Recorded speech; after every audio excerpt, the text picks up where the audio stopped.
Salmo 128.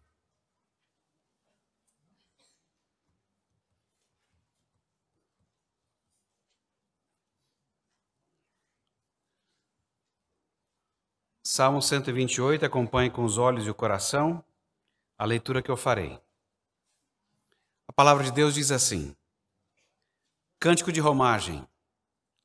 Bem-aventurado aquele que teme ao Senhor e o que anda nos seus caminhos. Do trabalho de tuas mãos comerás, feliz serás e tudo te irá bem. Tua esposa no interior de tua casa será como a videira frutífera, teus filhos como rebentos da oliveira, à roda da tua mesa. Eis como será abençoado o homem que teme ao Senhor. Que o Senhor te abençoe desde Sião, para que vejas a prosperidade de Jerusalém durante os dias de tua vida e vejas os filhos de teus filhos. Haja paz sobre Israel. Vamos falar com o nosso Deus uma vez mais? Bom Deus e Pai, nós abrimos a Tua palavra, nós lemos o Salmo 128 e rogamos a Tua ajuda para ouvirmos a Tua voz. Nós oramos agradecidos, Deus, no nome de Jesus. Amém. Um rascunho bem pequeno. O primeiro título do sermão tinha sido Memórias de um Jardim Feliz e Abençoado. Estava muito romântico, eu falei assim, acho que está muito legal. E também não parecia ser exatamente o que era. Por isso que ficou agora esse título aí. O remédio para memórias e dia a dia doloridos. Por que vai ser assim? Pelo seguinte, o Salmo, os primeiros 4 versos, você tem o começo e o fim, que teme ao Senhor, mas o que teme ao Senhor é o feliz, é o bem-aventurado, e o que teme ao Senhor é abençoado. Então, feliz e abençoado o que teme ao Senhor. O miolo são aquelas coisas que acontecem como resultado de andar no caminho do Senhor. Então, a esposa frutífera, filhos ao redor da mesa, fortes, felizes. E aí vem a oração no final, com o mesmo assunto. Você vê que a oração, pedindo que Deus abençoe, para que a gente veja a prosperidade de Jerusalém. Prosperidade está associada ao trabalho, como foi lá no começo, no verso 2. E vejas os filhos de teus filhos, está associado à fecundidade. Então, esses são os 2 assuntos básicos que tem no Salmo. E parece ser uma memória, por isso que eu deixei na liturgia o trecho de Gênesis, e depois eu ia colocar Deuteronômio, que tem 28, no capítulo 28 tem um assim também, mas eu coloquei em Levítico, que foi a instrução que eles receberam antes de se posicionar como povo em Canaã. Então, a formação do ser humano e a formação de um povo passam por essas memórias do Éden. E por isso que o sermão vai ser o que vai ser. Ok? Então, a introdução é a seguinte. Alguém veio trabalhar em Brasília e teve uma péssima experiência de trabalho. Coisa nova, né? Retorna para sua terra natal e realiza diversas palestras para parentes, amigos e afins. Essa pessoa sabe quão ruim é aquele lugar. Ela sabe, ninguém precisa contar para ela, não vem, eu já sei. Ela sabe o tipo de gente que tem ali. Me sinto até mal, cara, morando aqui, entendeu? Parece que tá falando de mim, cara. E ela não quer voltar ali nunca mais. Nunca mais. A despeito de haver muitas pessoas honestas, dedicadas e trabalhadores de bem, a pessoa acha que sabe tudo sobre Brasília. Não acontece assim? Outro frequentou uma igreja por 10 anos, tornou-se o braço direito do líder e viu como as coisas funcionavam do lado de lá da cortina. Hoje, ele não vai à igreja alguma. Ele sabe o que é esse negócio de igreja. Ele sabe de dentro. Não é que eu ouvi falar, eu vi. Essa pessoa, mesmo que um amigo conte que ele encontrou uma igreja interessante ali na esquina, ele vira as costas com desdém. As suas memórias negativas sabem melhor. Geralmente as pessoas acham que sabem o que é o homem ou a mulher, por causa das experiências, muitas, amargas, que tiveram. Por isso que tem a famosa frase, ao método igual. E mulheres, não sorriam, porque a outra frase é, a mulher é assim mesmo. Tem para os dois lados. E as pessoas sabem que sabem. Não precisa me explicar. Eu vivo com uma mulher, Beth, não tem nada a ver com isso. Isso é um exemplo. Ou então, as pessoas falam assim, minha filha, casa agora não. Vai curtir a vida primeiro. Porque depois que casa, não curte nada. Aí você fala, que história é essa? Vai curtir a vida primeiro, que depois que você casou, acabou. É uma tristeza só. Aí você fala assim, fala de você. Fala do seu casamento. Que conselho é esse? Parece realmente que quando alguém se casa, acabou tudo. Mas faz parte das piadas, não é? Esse conteúdo está lá. Para todas essas pessoas, perceber o padrão? O padrão a partir do qual devem ser medidas as novas experiências é sempre o livro das experiências negativas e não a voz de Deus. E como a máxima popular existe, tristeza não tem fim, felicidade sim. Tem que cantar bem derrubado, entendeu? É fácil de constatar isso, não é? Então, o livro de experiências negativas cada vez ganha mais força. Ninguém em sã consciência nega que hajam experiências negativas. Mas a questão é, elas têm cura? E se houver, quem é que pode fazer isso? Como é viver com a memória dessas experiências ruins? Hoje nós veremos que ser temente a Deus é o remédio para as memórias e o dia a dia negativos e doloridos. É isso que nós vamos ver no Salmo 128. Ser temente a Deus é o remédio para memórias e dia a dia negativos e doloridos. Então, se o remédio para memórias e dia a dia doloridos é esse, que tal começar reconhecendo que Deus fez tudo muito bom? É aqui que a gente começa, nosso primeiro ponto. Reconhecer que Deus fez tudo muito bom. Mesmo que a sua experiência não pareça apreender isso com clareza. Tem hora que a sua experiência mostra o contrário. O que você vai fazer? Compilar o seu livro de memórias negativas e passar a julgar todas as coisas pelo seu livro? Ou o livro de Deus continua a ser o livro que você interpreta a você mesmo e ao mundo?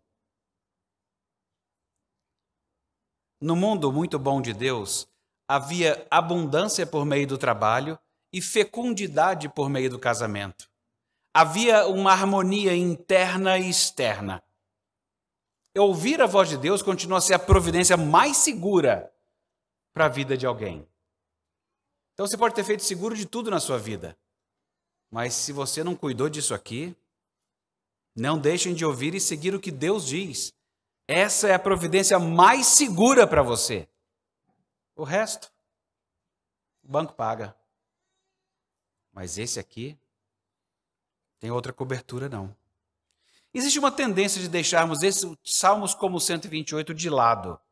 Afinal, as memórias e o dia a dia de muitas pessoas têm sido muito doloridos, ou com relação ao trabalho, ou com relação ao casamento, ou com relação à fecundidade. E aí, nesse caso, melhor não tocar nesses assuntos, né?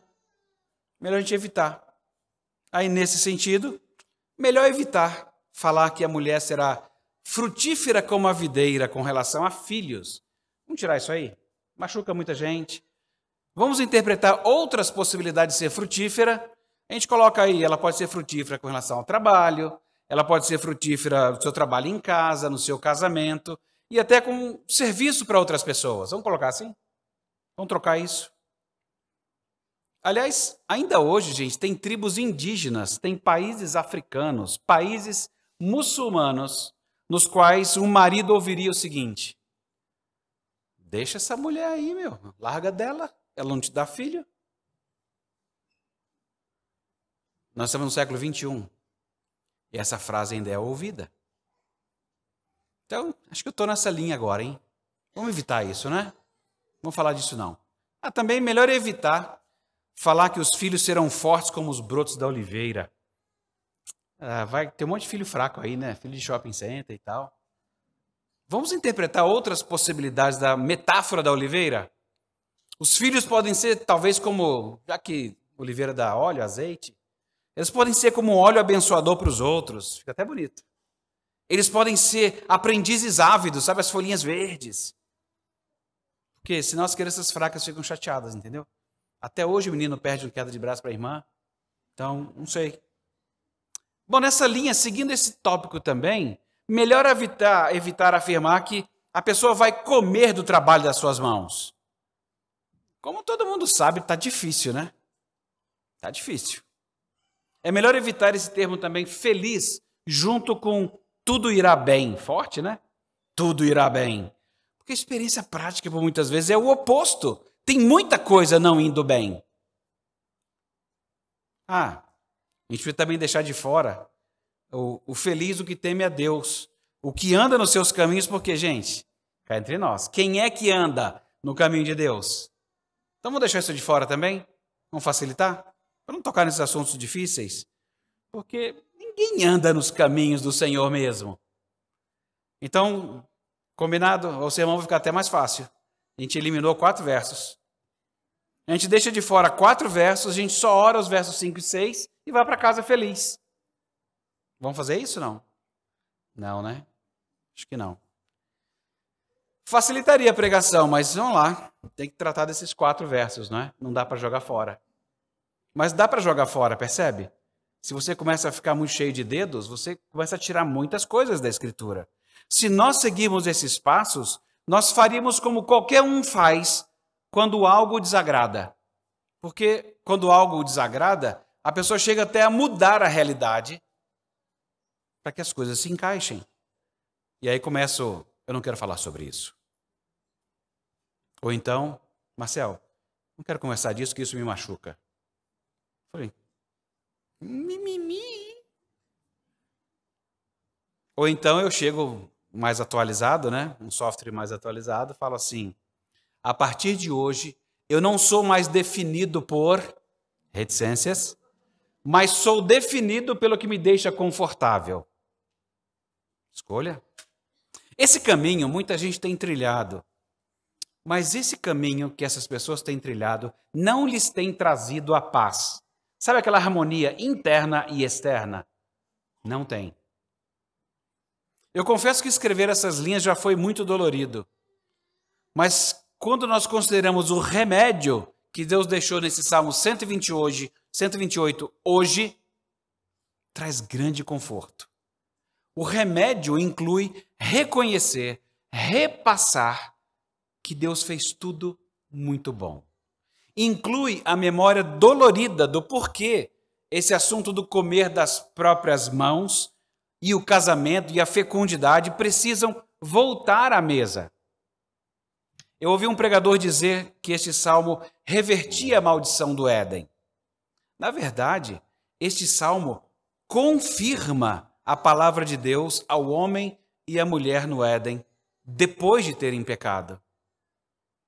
Deus contou que haveria dificuldade, sim, mas que seria possível obter resultado do trabalho, do relacionamento marido e mulher, e a fecundidade seria possível. O remédio de Deus neste salmo inclui lembrarmos que deveríamos ter o melhor da terra, do casamento e da fecundidade. E essa memória não é para nos amargar, ou sequer para nos envergonhar. É uma memória de esperança. Somente quando você ouve a voz de Deus e anda por ela, é que você enxerga a natureza das coisas. Eu não preciso tirar essas coisas da mesa, eu preciso colocá-las ali. Um dia eu citei no outro sermão um teólogo alemão chamado Jürgen Moltmann, que, se Deus quiser, esse ano, em abril, fará 97 anos. E ele disse assim, as curas de Jesus são a única coisa natural em um mundo que não é natural, que está demonizado e ferido. Esse mundo que nós vivemos, ele é assombrado.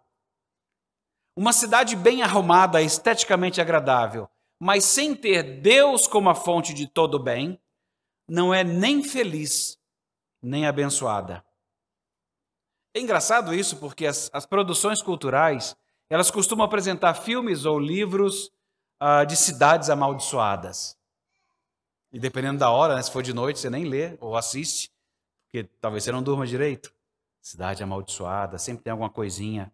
Mas, e geralmente eles associam um caso macabro de assassinato, ou uma pessoa muito esquisita, e esquisito pensa em você mesmo, né? Porque sempre alguém acha a gente esquisito em alguma coisa.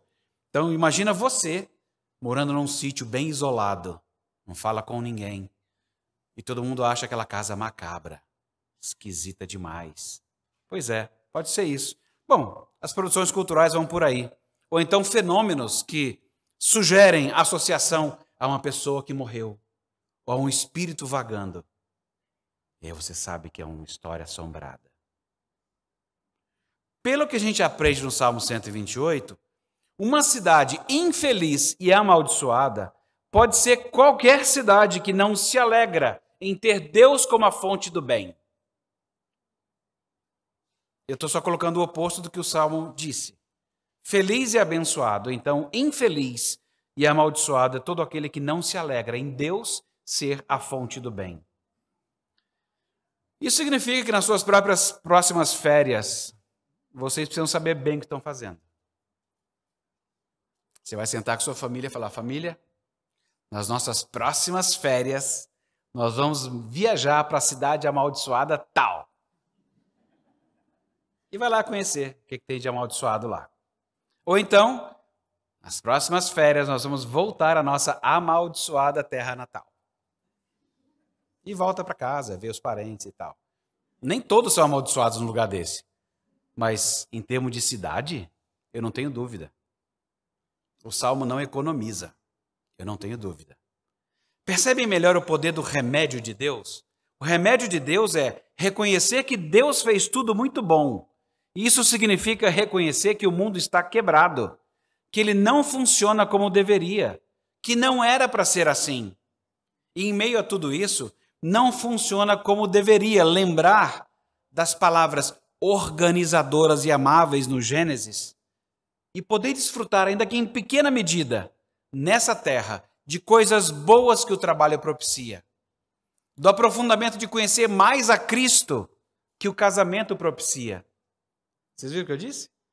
O casamento propicia você conhecer mais a Cristo. Então, eu nunca vou entender, nunca, por razão nenhuma, entender como é que alguém que não divide a mesma fé consegue conhecer mais a Cristo. Eu realmente não consigo entender isso. Mas é isso que Deus dá para a gente, dessas partes boas no mundo quebrado. Conhecer mais a Cristo, e então o casamento me dá essa chance. E a fecundidade que resulta do relacionamento do casamento. Mas nem tudo vai ser como você projetou ou sonhou. Alguns farão o trabalho de suas mãos e nunca comerão aquela carne salpicada a ouro. Nunca. Na verdade, talvez não consigam nem ir ao fogo de chão. Seja em que cidade for.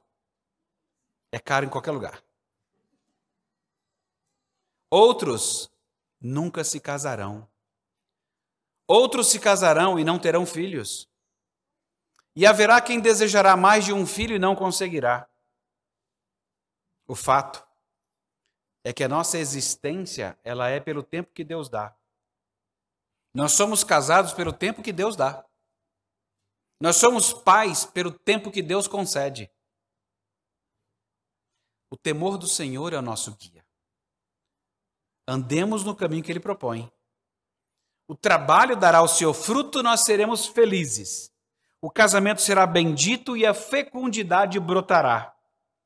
É isso que eu vou repetindo e reconhecendo que Deus faz, mesmo que Ele possa, por agora, fazer de outro jeito, lidando conosco com os efeitos de uma terra quebrada pelo pecado, que não funciona como deveria.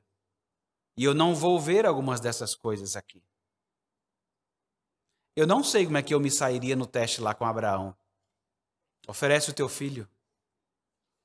Eu não sei como é que eu me sairia, se eu entregaria meu filho, mas eu sei o que é que ele e eu e nós todos aprendemos com aquele texto.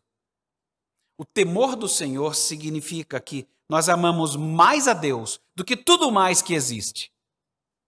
Assim, é o único jeito de fazer o que Ele diz, mesmo que não faça sentido, porque aquilo não fazia sentido. mesmo que não faça sentido, a gente faz. Porque Ele é o Senhor da vida. Se eu não tiver, ou se eu não vier a experimentar aquilo que Ele mesmo chamou de bom, é porque Ele vai nos usar de outro jeito que não aquele padrão que Ele mesmo estabeleceu. Eu só não posso tirar isso da mesa. Esse é o padrão que Ele estabeleceu. Mas às vezes, Ele nos usa de um jeito diferente. Ele é o Senhor da vida. Nós podemos chorar diante dEle.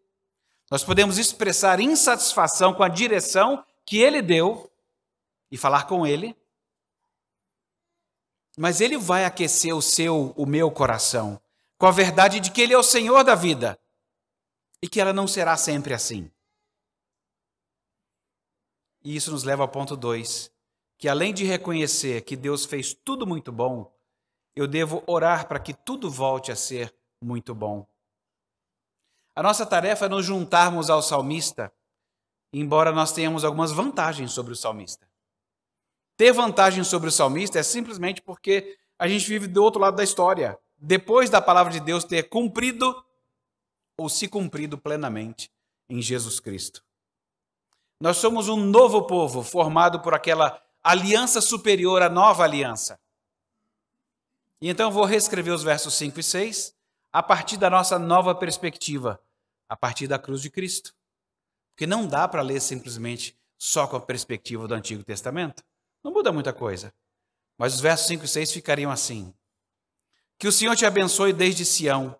Sião continua sendo a nossa referência. Sião é onde foi a primeira chamada Casa de Davi, o Monte do Templo.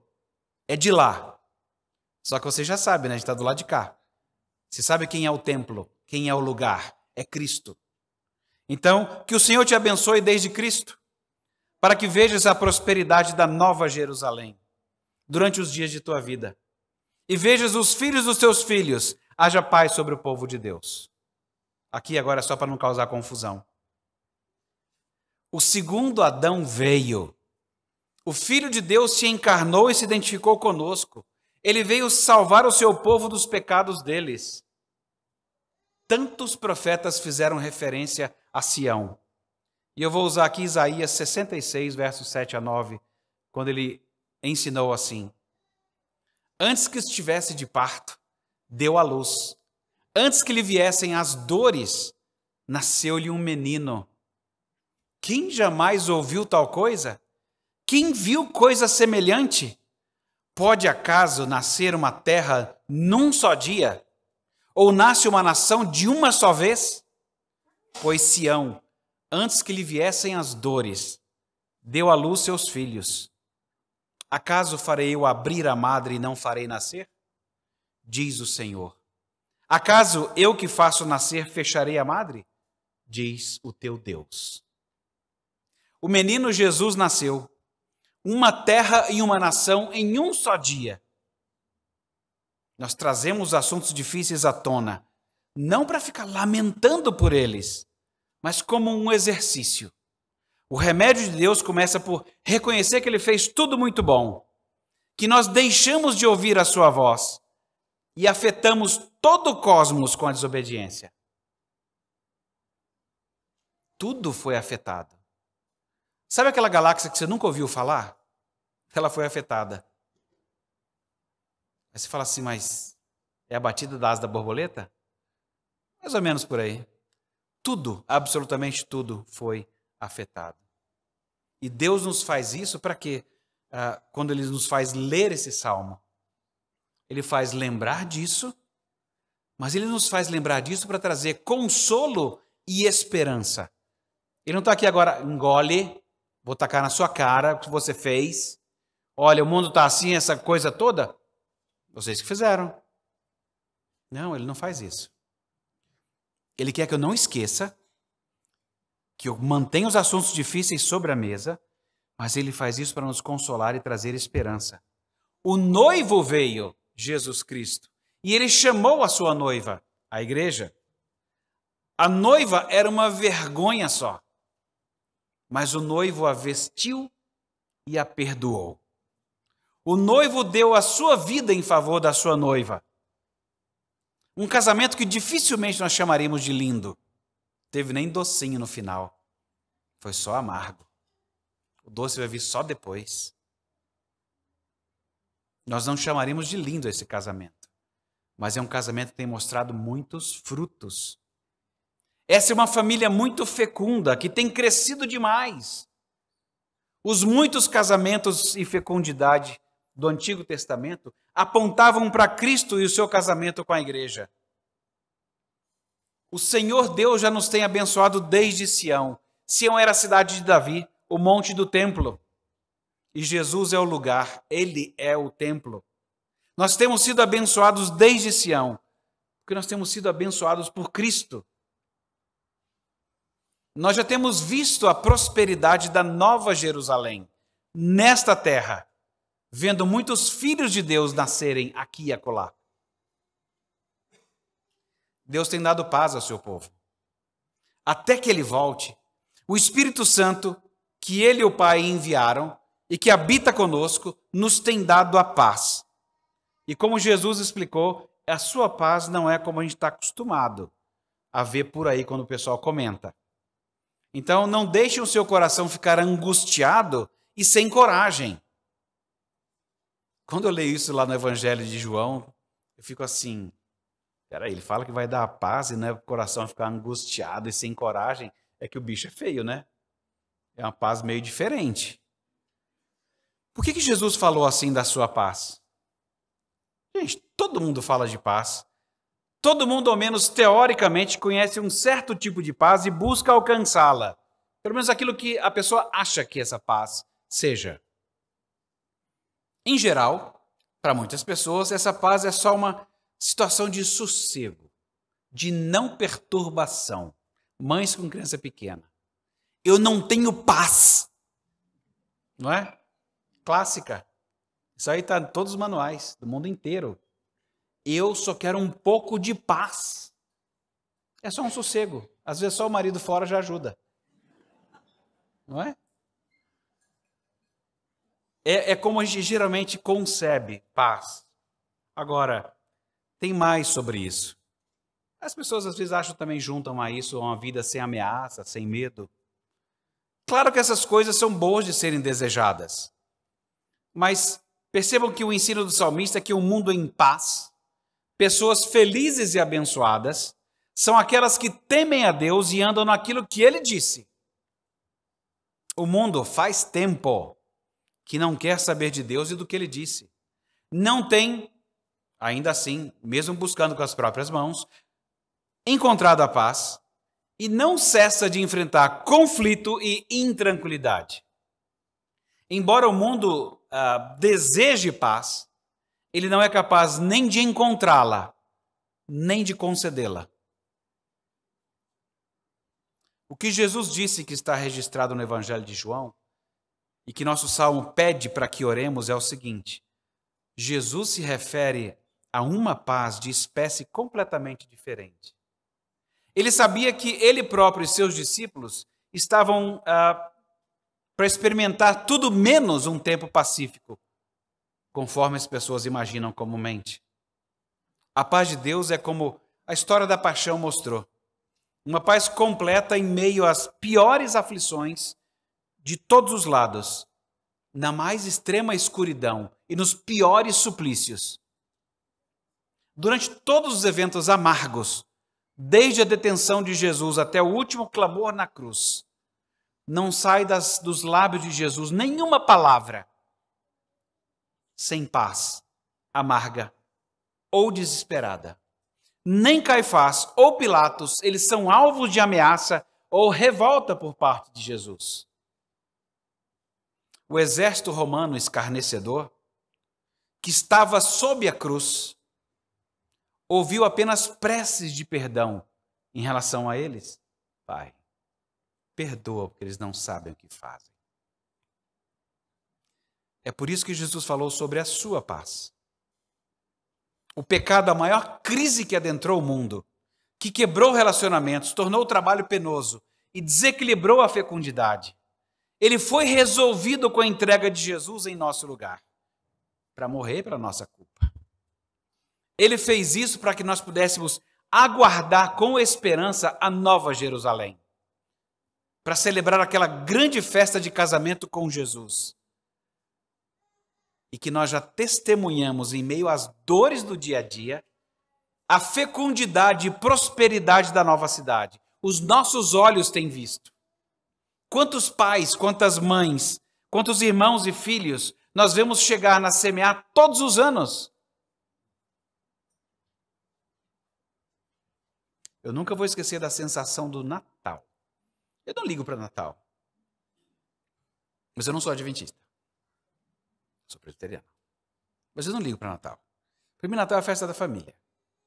E ponto. É muito difícil mexer com a cultura. Eu largo lá com a festa da família. A igreja aqui é mais natalina, com Jesus eu fico. E aqui é menos, eu também fico. Para mim não altera nada. Mas o que alterou para mim no Natal é que era assim. Antes de conhecer Jesus Cristo, era uma das festas mais pavorosas do mundo. Ela era estranha. Porque assim, as pessoas que não amam Jesus, celebrar o Natal é um negócio assim, muito desequilibrado. Muito fora de eixo. Você adota uma festa que não é sua, de uma coisa que você não acredita, e fica tentando, sabe, adoçar o negócio. É tentar colocar açúcar em chá de boldo. Você já tentou? Não funciona. Losna, boldo, não adianta colocar açúcar. Então é mais ou menos tentar adoçar isso.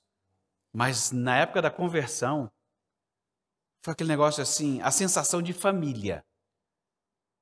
Era um isolamento e de repente fazer assim, tum, e olhar em volta na igreja, ver aquele monte de gente, que agora era gente da mesma família e que estava celebrando a mesma coisa.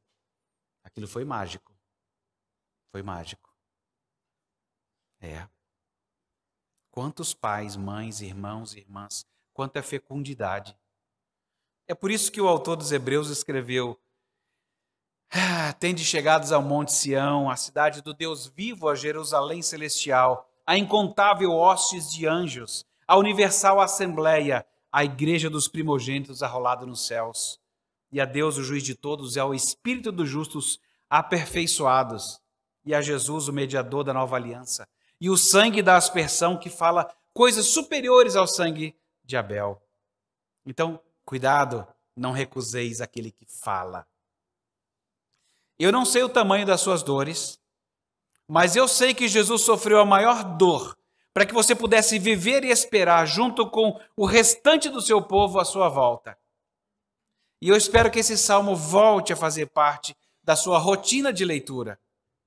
Nós precisamos reconhecer que Deus fez tudo muito bom e orar para que Ele volte e faça tudo muito bom de novo, como Ele já fez e está fazendo. Essas palavras, elas não são para nos amassar, mas para trazer esperança. Não vai ser sempre assim. Não vai ser sempre assim. Eu estou até vendo. Uma ouvinte está me falando agora no ponto. Ué, pastor, mas o Salmo não fala aí que eu vou desfrutar do trabalho, da minha casa será fecunda? Isso vai ser agora? Eu estou querendo agora. Cara consulente. O Salmo, ele também diz que tudo irá bem. E eu perguntaria para a pessoa, está tudo absolutamente indo bem com você? Porque se você quer pegar literalmente umas partes, você tem que pegar todas. Está tudo indo bem com você? Assim, tem só uns negocinhos assim também fora de eixo, mas todo mundo, né? Fala, não, todo mundo eu sei. É que não está sendo sempre tranquilinho, não é? Não é sempre fácil, não é sempre bom. É por isso que nós lemos este salmo e nos recordamos das palavras que Deus disse em Gênesis 3. Ao sermos levados para lá, nós somos lembrados que tudo foi criado muito bom. Que a desobediência, ouvindo outras vozes que não a de Deus, desequilibrou toda a criação. Mas Deus nos leva para lá, para lembrarmos das palavras dele, de que em meio a todo esse desequilíbrio, ele continua conosco.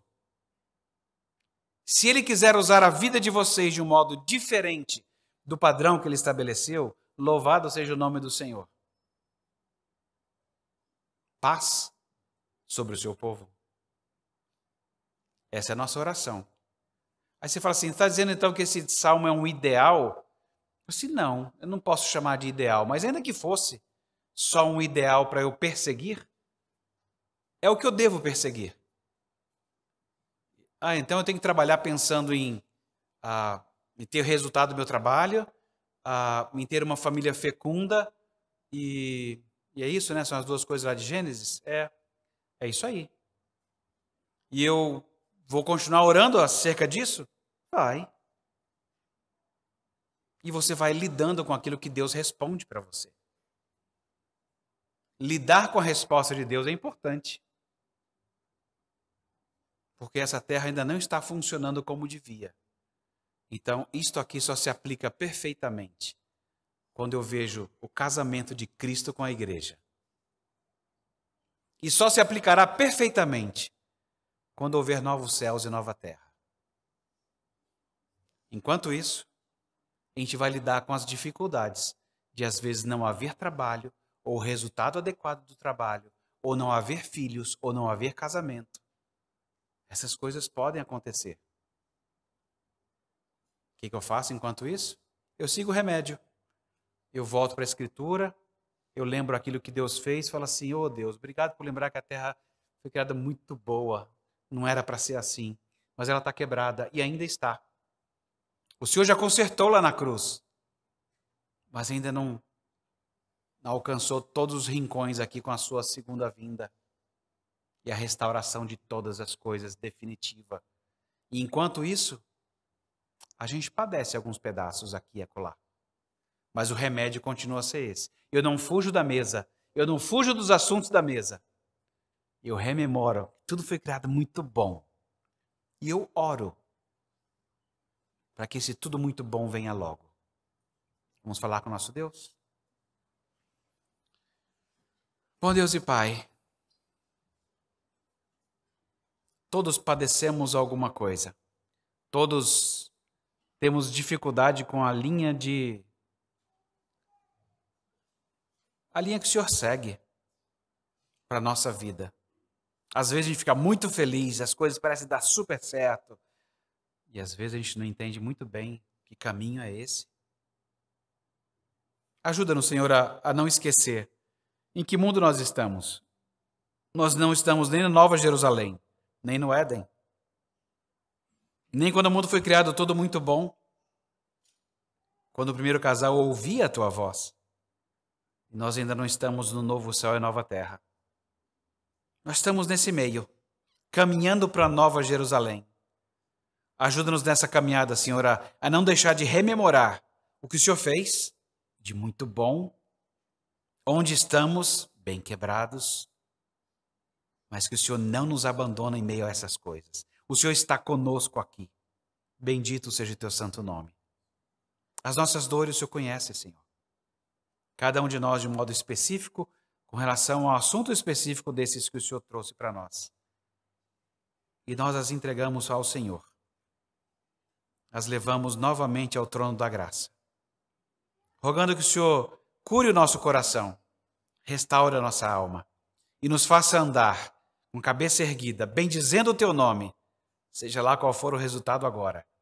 Porque nós sabemos que vem mais no novo céu e nova terra, onde tudo será perfeito. Ajuda-nos, Senhor, a não esmorecer, a não querer fazer a nossa palavra em vez da tua, a rejeitar plenamente, Senhor, a direção difícil que muitas vezes o Senhor pode trazer para nós. Mas ajuda-nos a embraçar de tal forma o temor ao Senhor, que a gente não terá coragem de fazer diferente. Como o teu servo Abraão, que teve a coragem de fazer segundo o que o Senhor disse. Nós também, Senhor, temos crido no Senhor e confiado no Senhor. Obrigado pelo Salmo 128. Ajuda-nos a dizer essas palavras, chorando e imaginando como deveria ser o mundo, chorando e vendo como o mundo é, e chorando e desejando que venha logo um novo mundo. Bendito e exaltado seja o teu santo nome, Pai. Nós oramos agradecidos no nome de Jesus. Amém.